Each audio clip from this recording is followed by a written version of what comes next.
কল্পনা করুন আপনার চোখের সামনে একটি পাহাড় ফেটে চৌচির হয়ে যাচ্ছে। চারিদিকে ফুটন্ত লাল লাভা আর কালো ধোঁয়ার পাহাড়।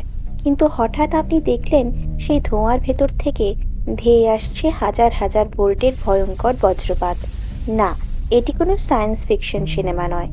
২০২২ সালে টোঙ্গা দ্বীপে যখন আগ্নেয়গিরি ফেটেছিল, তখন প্রতি মিনিটে ২৬০০ বার এমনই বিদ্যুৎ চমকাচ্ছিল।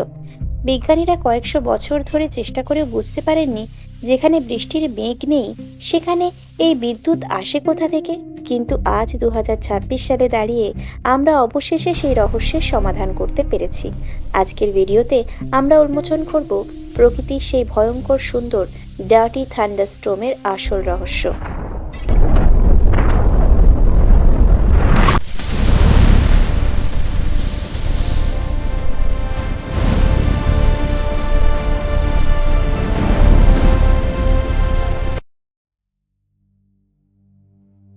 ১৫ই জানুয়ারি ২০২২। দিনটি ছিল প্রশান্ত মহাসাগরের ছোট্ট দ্বীপরাষ্ট্র টোঙ্গার জন্য আর ১০টা সাধারণ দিনের মতোই। কিন্তু সমুদ্রের তলদেশে কয়েকশো বছর ধরে ঘুমিয়ে থাকা এক দানব তখন জেগে ওঠার অপেক্ষায়। হাঙ্গটোঙ্গা হাঙ্গ হাপাই আগ্নেয়গিরি যখন বিস্ফোরিত হলো, তখন তার শব্দ শোনা গিয়েছিল প্রায় ১০,০০০ কিলোমিটার দূরে অবস্থিত আলাস্কা থেকেও।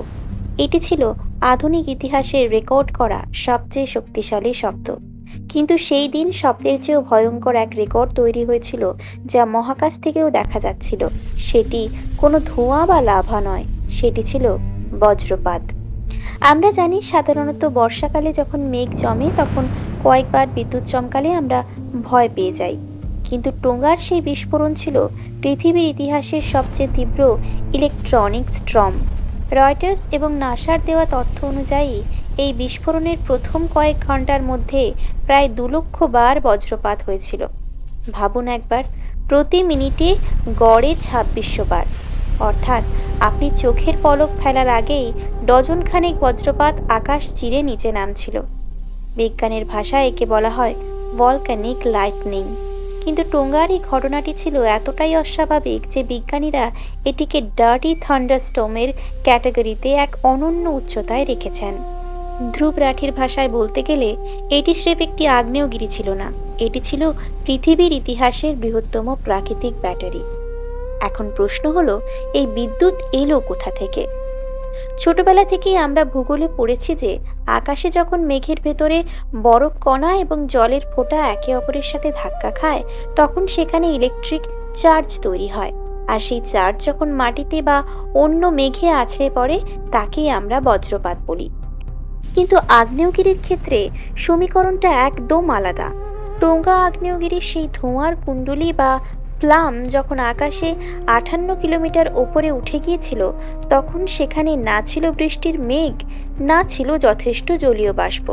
সেখানে ছিল শুধু তপ্ত ছাই, সিলিকা এবং বিষাক্ত গ্যাসের মেঘ। তাহলে যেখানে জল বা বরফ নেই, সেখানে এত ভয়াবহ বিদ্যুৎ শক্তি কিভাবে তৈরি হওয়া সম্ভব? বিজ্ঞানীরা যখন এই ধোঁয়ার নমুনা পরীক্ষা করতে শুরু করলেন, তখন তারা এক অদ্ভুত সত্যের মুখোমুখি হলেন। তারা দেখলেন আমাদের প্রচলিত বিজ্ঞানের বইতে যা লেখা আছে তার চেয়েও অনেক বেশি জটিল এক রাসায়নিক যুদ্ধ চলছে এই আগুনের মেঘের ভেতরে।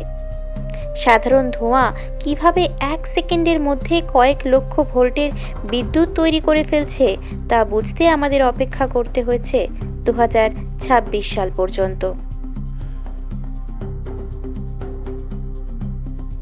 ভিডিওর এই পর্যায়ে এসে আমাদের একটু গভীরে যেতে হবে। আমরা সবাই জানি যে দুটি বস্তুর মধ্যে ঘর্ষণ বা ঘষা লাগলে সেখানে স্থির তড়িৎ বা স্ট্যাটিক ইলেকট্রিসিটি তৈরি হয়। একে বিজ্ঞানের ভাষায় বলা হয় ট্রাইবো ইলেকট্রিক এফেক্ট। আপনি যখন কার্পেটের ওপর দিয়ে হেঁটে গিয়ে দরজার হাতল ধরেন এবং একটি ছোট শক অনুভব করেন, ঠিক সেই একই প্রক্রিয়াটি অত্যন্ত বিশাল পরিসরে ঘটে আগ্নেয়গিরির ধোঁয়ার ভেতরে। দশক পর দশক ধরে বিজ্ঞানীদের ধারণা ছিল যে আগ্নেয়গিরি যখন বিস্ফোরিত হয়, তখন ভেতর থেকে বেরিয়ে আসা বিলিয়ন বিলিয়ন ছাইয়ের কণা এবং পাথরের টুকরো একে অপরের সাথে প্রচণ্ড বেগে ধাক্কা খায়। এই ঘর্ষণের ফলে ইলেকট্রন এক কোণা থেকে অন্য কোণায় চলে যায়, ফলে তৈরি হয় পজিটিভ এবং নেগেটিভ চার্জ। আর এই চার্জ যখন ভারসাম্যহীন হয়ে পড়ে তখনই জন্ম নেয় সেই রহস্যময় বেগুনি বজ্রপাত। কিন্তু এখানে একটি মস্ত বড় গোলমাল দেখা দিল। বিজ্ঞানীরা যখন ল্যাবরেটরিতে একই ধরনের ছাইয়ের কণা নিয়ে পরীক্ষা করলেন তখন দেখা গেল যে আসলে তেমন কোনো শক্তিশালী চার্জই তৈরি হচ্ছে না। কেন? কারণ পদার্থবিজ্ঞানের নিয়ম অনুযায়ী দুটি একই উপাদানের তৈরি বস্তু যেমন ছাই বনাম ছাই একে অপরের সাথে ঘষা খেলে চার্জ আদান প্রদান করার কথা নয়। চার্জ তৈরি হতে গেলে দুটি ভিন্ন প্রকৃতির বস্তু লাগে, যেমন চিরুনি আর চুল বা মেঘ আর বরফ। তাহলে কি আমাদের বিজ্ঞানের বই ভুল ছিল? আগ্নেয়গিরির ভেতরে তো সব কণাগুলোই প্রায় একই উপাদানের তৈরি, তবে কেন সেখানে ইতিহাসের সবচেয়ে শক্তিশালী বিদ্যুৎ ঝড় দেখা যাচ্ছে? এই রহস্য বিজ্ঞানীদের কয়েক দশক ধরে অন্ধকারে রেখেছিল। তারা ভাবতেন হয়তো আমরা কোনো একটা গোপন সূত্র মিস করছি। অবশেষে 2026 সালের এপ্রিল মাসে আন্তর্জাতিক সায়েন্স জার্নাল নেচারে প্রকাশিত একটি গবেষণা সারা পৃথিবীকে চমকে দেয়। বিজ্ঞানীরা অত্যাধুনিক লেজার এবং ন্যানো ইমেজিং প্রযুক্তি ব্যবহার করে দেখেছেন যে আগ্নেয়গিরির ছাইয়ের কণাগুলো মোটেও সাধারণ নয়। বিস্ফোরণের ঠিক কয়েক সেকেন্ডের মধ্যে যখন ছাইগুলো বাতাসের সংস্পর্শে আসে তখন বাতাসের কার্বন অণুগুলো দ্রুত গিয়ে ছাইয়ের কণার উপর একটি অতি ক্ষুদ্র পাতলা স্তর তৈরি করে। একে বলা হচ্ছে অ্যামরফাস কার্বন ফিল্ম। এখন মজাটা দেখুন, বাতাসের সাথে মিশে এই ছাইয়ের কণাগুলো যখন চার্জ হয় তখন তাদের উপরিভাগের এই কার্বন আবরণের এক এক কণার ওপর এক এক রকম পুরুত্ব জমে। কোনো কণা বেশি কার্বন পায়, কোনোটি কম। অর্থাৎ যা আগে একই ধরনের উপাদান ছিল, কার্বনের আবরণের কারণে তা এখন ভিন্ন ভিন্ন উপাদানে পরিণত হয়েছে। এখন যখন এই কার্বন কোডেড ছাইগুলো একে অপরের সাথে ধাক্কা খায় তখন তাদের মধ্যে ইলেকট্রন আদান প্রদান কয়েক হাজার গুণ বেড়ে যায়। এটি ঠিক যেন একটি জাদুর প্রলেপ যা সাধারণ ধোঁয়াকে বিদ্যুতের পাওয়ার হাউসে রূপান্তরিত করে দেয়। গিজমোডোর রিপোর্ট অনুযায়ী এই প্রক্রিয়াটি এত দ্রুত ঘটে যে সেকেন্ডের 10 ভাগের 1 ভাগ সময়ের মধ্যে পুরো ধোঁয়ার মেঘটি একটি বিশাল ডায়নামোতে পরিণত হয়। ল্যাবরেটরিতে এর আগে কেন এটি সফল হয়নি? কারণ বিজ্ঞানীরা এতদিন ল্যাবে সাধারণ সিলিন্ডারের বাতাস ব্যবহার করতেন, কিন্তু আগ্নেয়গিরির বিস্ফোরণের সময় যে পরিমাণ উচ্চ তাপমাত্রা এবং বিষাক্ত গ্যাসের মিশ্রণ থাকে সেই পরিবেশ তৈরি করা সম্ভব ছিল না। 2026-এর এই আবিষ্কার আমাদের বুঝিয়ে দিল যে প্রকৃতি মানুষের তৈরি যে কোনো ল্যাবরেটরির চেয়ে অনেক বেশি উন্নত এবং কৌশলী।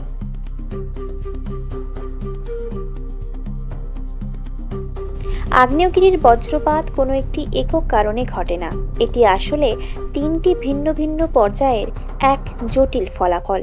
প্রথম পর্যায়টি শুরু হয় একেবারে আগ্নেয়গিরির মুখে বা ভেন্টে।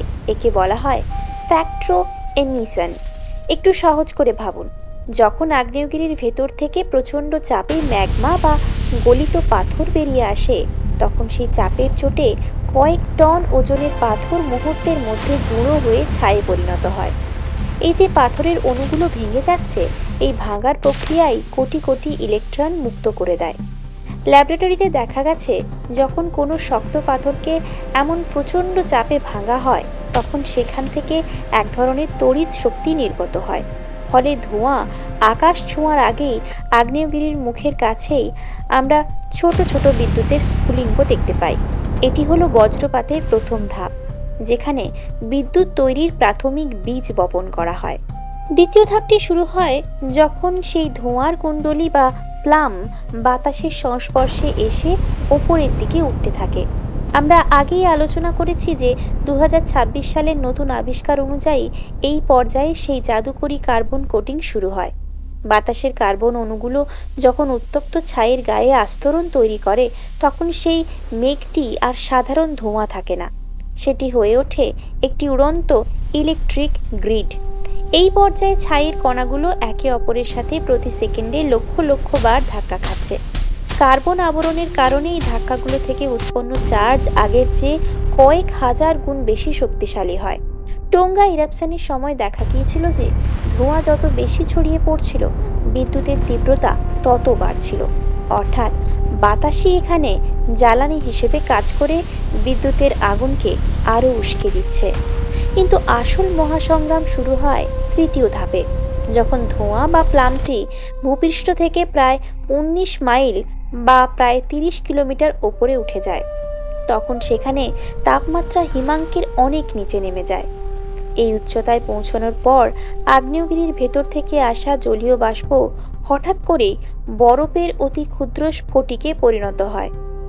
এই পর্যায়ে এসে আগ্নেয়গিরির বজ্রপাত আর সাধারণ বজ্রপাতের মধ্যে কোনো পার্থক্য থাকে না। একদিকে কার্বন কোটেড ছাই এবং অন্যদিকে এই নতুন তৈরি হওয়া বরফের কণা। এই দুইয়ের মধ্যে যখন সংঘাত শুরু হয়, তখন তৈরি হয় এক মহাপ্রলয়। বরফের কণাগুলো পজিটিভ চার্জ নিয়ে ওপরে উঠে যায় আর ভারী ছাইগুলো নেগেটিভ চার্জ নিয়ে নিচে নেমে আসে। দুই স্তরের মধ্যে ভোল্টেজের পার্থক্য যখন সহ্যের সীমা ছাড়িয়ে যায়, তখন আকাশ চিরে নেমে আসে সেই দানবীয় বজ্রপাত। টোঙ্গা আগ্নেয়গিরির ক্ষেত্রে এই বরফ আর ছাইয়ের মিলিত শক্তির কারণে মিনিটে 2600 বার বিদ্যুৎ চমকানো বিশ্ব রেকর্ড তৈরি হয়েছিল। এখন প্রশ্ন আসতে পারে, এই যে এত কিছু জানলাম, এতে আমাদের কি লাভ? উত্তরটা লুকিয়ে আছে আকাশপথে আপনার নিরাপত্তার মধ্যে। 1982 সালে ব্রিটিশ এয়ারওয়েজ ফ্লাইট 9 যখন জাভা দ্বীপের ওপর দিয়ে উঠছিল, তখন তারা হঠাৎ করে একটি আগ্নেয়গিরির ছাইয়ের মেঘের ভেতর ঢুকে পড়ে। মুহূর্তের মধ্যে বিমানের 4টি ইঞ্জিনই বন্ধ হয়ে যায়। কেন এমন হয়েছিল? 2026 সালের এই নতুন আবিষ্কার আমাদের সেই উত্তর দিয়েছে। আগ্নেয়গিরির ছাই যখন বিমানের ইঞ্জিনের ভেতর ঢোকে, তখন তাদের মধ্যকার সেই প্রচণ্ড ঘর্ষণ এবং কার্বন কোটিংয়ের ফলে ইঞ্জিনের ভেতরেই কয়েক হাজার ভোল্টের বিদ্যুৎ তৈরি হয়।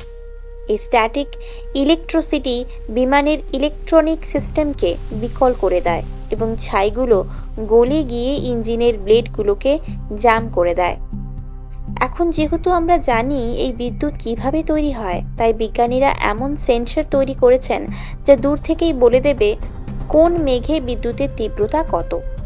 এটি ভবিষ্যতে হাজার হাজার বিমান যাত্রীর প্রাণ বাঁচাতে সাহায্য করবে। কিন্তু এই বজ্রপাত শুধু আমাদের রক্ষাই করে না, হয়তো আমাদের অস্তিত্বের পেছনেও এর হাত আছে। কয়েক বিলিয়ন বছর আগে যখন পৃথিবী একদম নতুন ছিল, তখন চারিদিকে শুধু আগ্নেয়গিরির রাজত্ব। অনেক বিজ্ঞানীর মতে সেই আদিম পৃথিবীর আগ্নেয়গিরি থেকে বের হওয়া এই তীব্র বজ্রপাতই ছিল জীবনের স্পার্ক। বিখ্যাত মিলার ইউরি পরীক্ষায় দেখা গেছে যে মিথেন এবং অ্যামোনিয়ার মতো গ্যাসের ভেতর দিয়ে যখন উচ্চমাত্রার বিদ্যুৎ প্রবাহিত হয়, তখন জীবনের ভিত্তিপ্রস্তর অ্যামিনো অ্যাসিড তৈরি হয়। ধারণা করা হয় আগ্নেয়গিরির এই ডার্টি থান্ডারস্টর্ম থেকেই পৃথিবীর প্রথম জৈব অণুগুলি তৈরি হয়েছিল। অর্থাৎ যে বজ্রপাতকে আমরা আজ ভয় পাই, সেই বজ্রপাতই হয়তো কোটি কোটি বছর আগে আপনাকে আর আমাকে এই পৃথিবীতে নিয়ে আসার কারিগর ছিল। একে বলা যেতে পারে প্রকৃতির এক অদ্ভুত চক্র। শুধু ইতিহাস নয়, এই আবিষ্কার আমাদের ভবিষ্যতের কলকারখানাগুলোকে আরও পরিবেশ বান্ধব করতে সাহায্য করেছে। আগ্নেয়গিরির ছাই যেভাবে স্ট্যাটিক চার্জ ব্যবহার করে নিজের গায়ে বাতাসের কণা টেনে নেয়, ঠিক সেই একই প্রযুক্তি ব্যবহার করে তৈরি হচ্ছে ইলেকট্রোস্ট্যাটিক প্রিসিপিটেটর। কলকারখানার বিষাক্ত ধোঁয়া যখন চিমনি দিয়ে বের হবে, তখন সেগুলোকে কৃত্রিমভাবে চার্জ তৈরি করা হবে, ঠিক যেভাবে আগ্নেয়গিরির ভেতরে কার্বন কোটিং হয়। এর ফলে বিষাক্ত কণাগুলো চুম্বকের মতো ফিল্টারে আটকে যাবে এবং বাইরে শুধু পরিষ্কার বাতাস বের হবে। প্রকৃতির এই ভয়ঙ্কর ধ্বংসলীলাকে আমরা এখন ব্যবহার করছি আমাদের নিজেদের পরিবেশ রক্ষার জন্য। বিজ্ঞানের জয়যাত্রা এখানেই। যা আগে ছিল শুধু এক বিভীষিকা, আজ আমাদের উন্নতির চাবিকাঠি।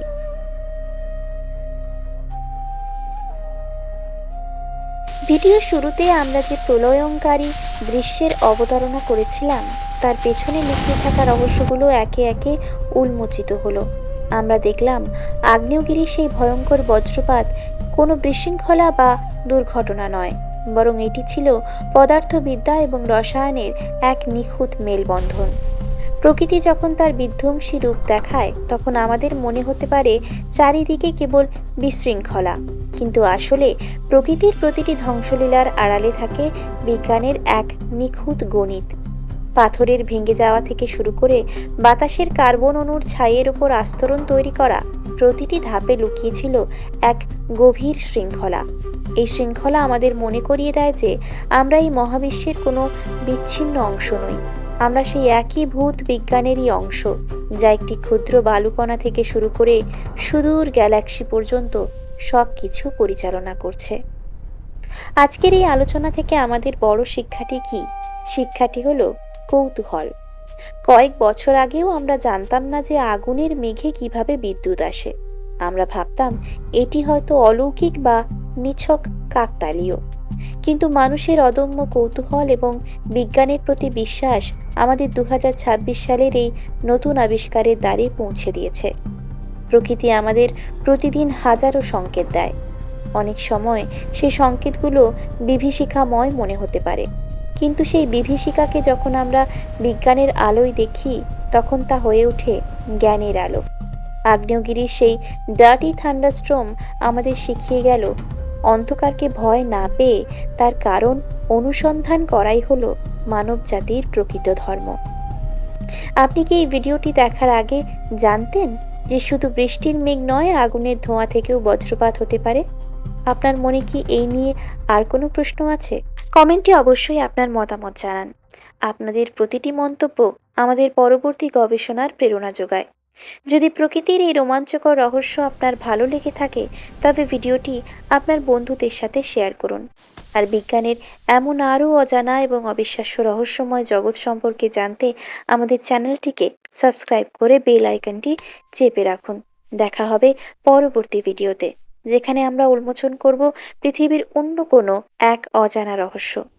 ততক্ষণ পর্যন্ত ভালো থাকুন, সুস্থ থাকুন এবং অজানাকে জানার চেষ্টা চালিয়ে যান। ধন্যবাদ।